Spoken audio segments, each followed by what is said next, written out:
This is Gibraltar today. The Netherlands had Van Gogh. Italy had Da Vinci. Gibraltar has Hook. Christian's been a busy man in recent months and years. And he's recently back from Greece with another exciting project. One of his original works is also up for sale at the Art Space Gallery in Irish Town, with profits donated to Calpe House. Christian Hook, a pleasure to welcome you to the Radio Gibraltar studios. ¿Cómo estamos? Very good, thank you. Thank you for inviting me to talk with you.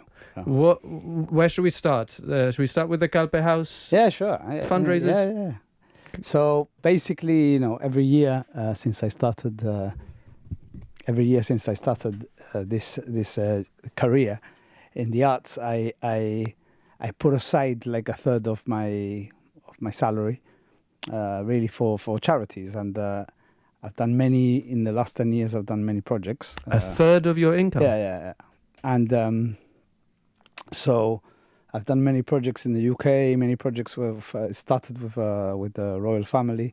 They came to one of my first exhibitions, and before I actually worked with them in other things, but they brought their charity with them, and with them we did some schools, I did some hospitals, I did many things, and then I also traveled with Elon Musk's right-hand man for a year or half a year, where I lived with the presidents, kings, queens, this around the world. They were selling hyperloops that's new technology, and so they were selling that, and they would have to host something for them. What's a hyperloop, Christian? Hyperloop is like a kind of a bullet idea where you could get from A to B in minutes. A transport system. But a new one that they were selling to different countries, and I would live with the president, king, queen, whatever it is, as a gift from them, really, for hosting.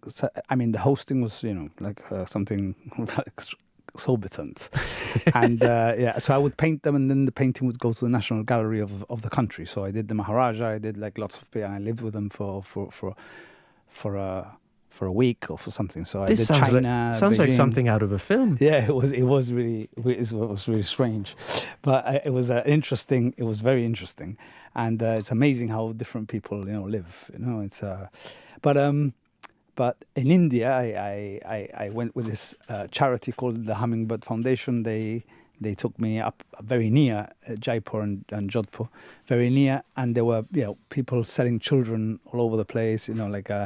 It's really the level of child abuse and things like that is very high there. It's like, so there's where I started to do bigger projects. Like for example, we built between me and them. We built like a building for children who had been rescued from this kind of thing, and then after that I built schools, hospitals, this, the other, lots of things, everywhere. In Africa I did lots of also we've been doing with the Tesla guy or on your own. This was on my own, on my own. And then after that we did with a group of people, but run by me. Let me pause you, Christian. Like, you're mentioning it como si fuera una cosa in passing. You built schools and hospitals. Many. Not just schools, also in Africa, for example, every village in Uganda that didn't have any water or any like lighting or any ovens or any, like, we've done one hut at a time. We've done I don't know how many villages now. Say we, I mean I've what do you call it?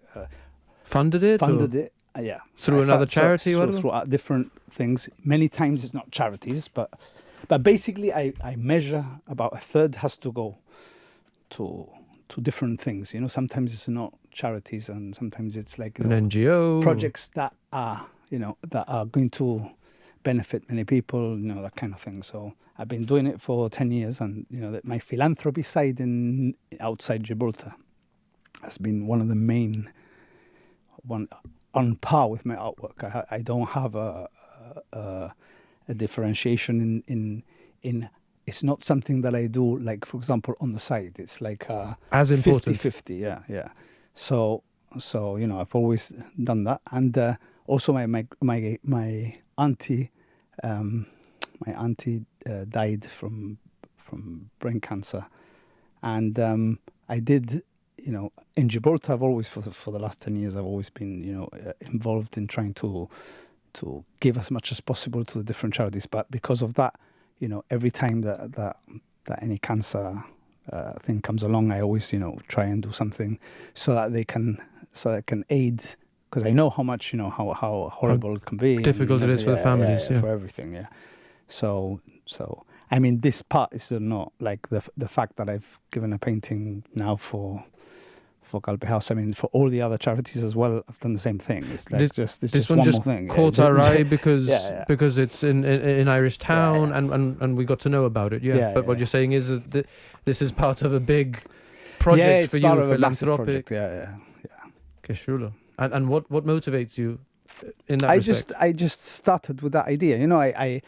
I thought, now that I've got an opportunity, I've the universe has granted me like an escape from the things that I didn't like, that I didn't want to do, and given me the chance to An do extraordinary life. You're leading an absolutely amazing life. and I thought, like that I don't divide it exactly, but that's more or less my measure of my yearly idea on this. If you don't mind me saying, it sounds, I mean, schools, hospitals, you must have, your philanthropic investments must amount to millions of pounds.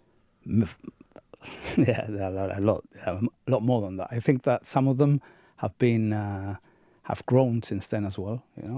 Like I know that for example, in the first maybe 3 years ago, I started another one with villages that didn't have any water, for example. The projects have been. It's not just the water itself. It's like with a bit of electricity, with like some internet for children. Then the schools start working.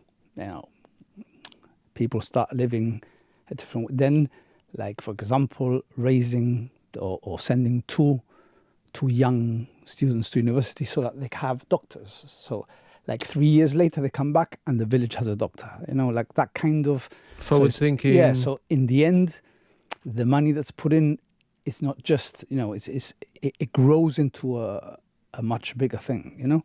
And that's and that's kind of the idea. The old biblical idea of teach a man to fish, no? Yeah. So that's what I've been amazing, doing. Christian. I mean, you've been talking to us for 5-6 minutes, and I've probably got like 100 questions, so we're not going to get through it all. But it's okay. But let me ask you, when you're talking about being hosted in different countries, what's the best breakfast that you were served? I think that India, like they are the most different or exaggerated to maybe to use the right word, to put across. It's everything. Yeah, they wake up and they have elephant polo before breakfast, and then they have breakfast like that. Yeah, it's everything's like elephant polo. So polo being played on elephants. On elephants, yeah. And also I mean, they were lovely with me, like they're very kind, and in Beijing as well, and all the other places I went to.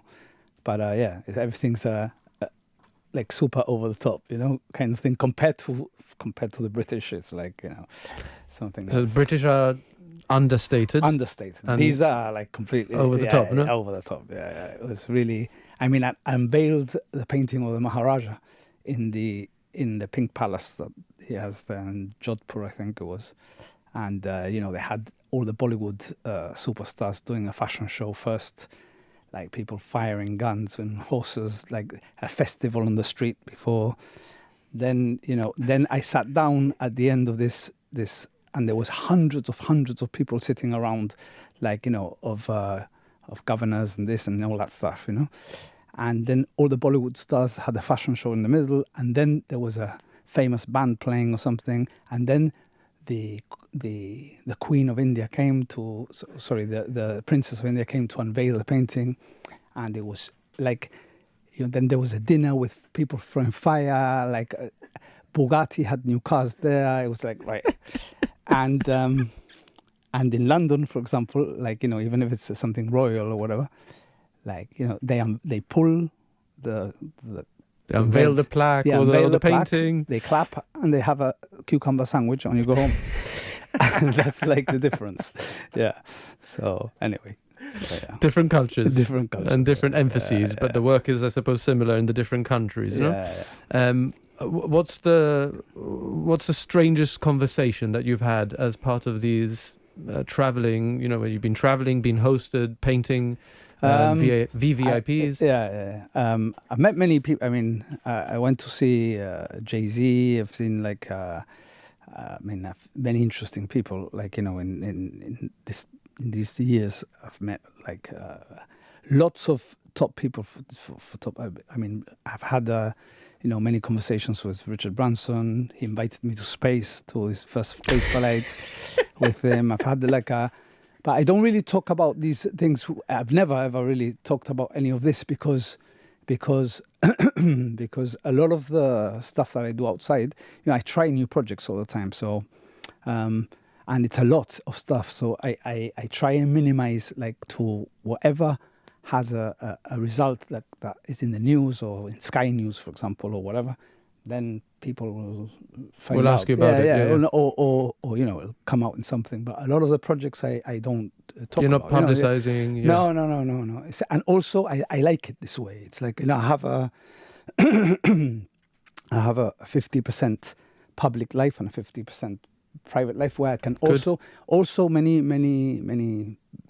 I don't like to say celebrities because some of them are not that, but they are still prominent figures around the world, and when I do projects with them, they like also the fact that I am very sort of private, so that we can do whatever projects without me disclosing anything or anything like that. So that's part of the reason, Yeah. Amazing. Well, one of the most interesting one was the governor of Beijing, who died not long ago in a plane crash. He bought the Leicester City football team.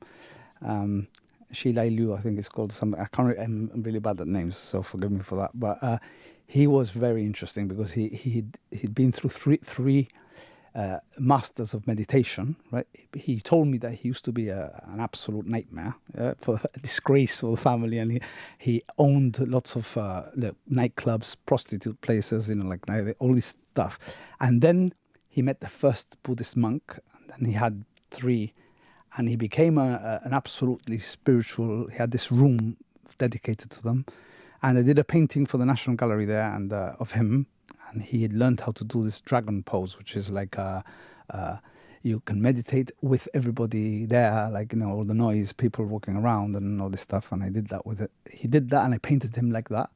And I also, his 3 masters, I painted the brushstrokes of his costume were the names of the masters and all that stuff. And that was a really, I think that the from when we started to talk to where we got to, it was a journey, in a personal way, not really. The painting was just a painting, like that only he could see. That he got to that. Had a lot of meaning for him. For him, it was really like he was actually doing where he'd got to spiritually, and it had lots of things that he deemed important, and that was a really interesting thing for me to see. Christian, it's been an absolute pleasure talking to you. Nos quedamos sin tiempo. No pasa nada. Can we agree to reconvene in some months? Yeah, of course. Yeah. Porque you're super busy and it's all really exciting. No, it's all really going really well. Yeah, it's super pleased for you. Thank you very much for the invite, and we'll speak soon. Yeah. Fantastic. A phrase I wasn't expecting to hear today. He invited me into space. Among several others. Christian Hook, thank you so much, and we wish you the best of luck with your continuing philanthropic work. Thank you very much.